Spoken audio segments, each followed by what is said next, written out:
មិត្តប្រុសស្រីមានប្រពន្ធចិត្តជាការកិច្ចមានប្តីហើយលូ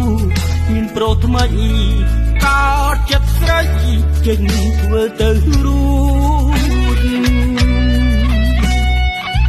រឿងអូនក្បាត់បោកលូជាក់ដល់គ្នារឿងស្រស់ពុំមានបងបានដឹងច្បាស់ពេលតាមបងអូនខំក្រឡាស់តែបងស្ដាយចិត្តបងខំស្ម័គ្រមិន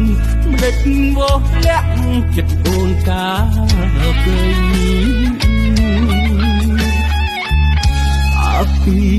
ពីររ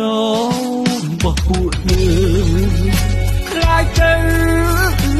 ជាសូនអូនហើយអស់និយាយហើយ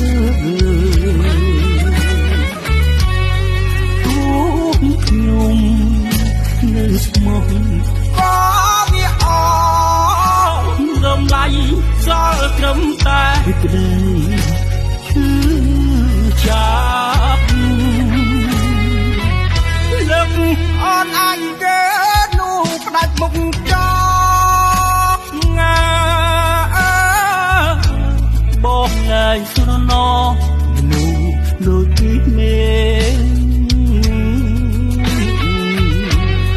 ចិត្តដូចស្រល់បងតាមខ្យល់រេសូមថែខ្លួនហូរណាមីមេជួនបកគេនឹងអូនសុខជោ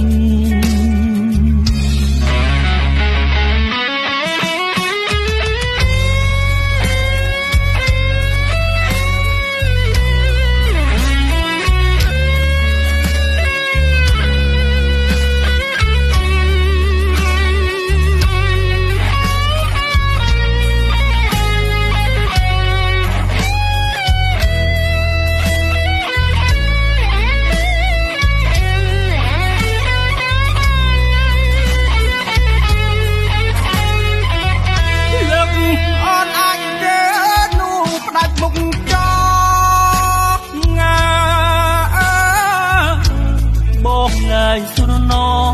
នោះដូចពីមេចិត្តដូចស្រល់បងតាមខ្យល់រេសូមថែខ្លួនហូរណាមីមេជួនបកគេនឹងអូនសុខជោគ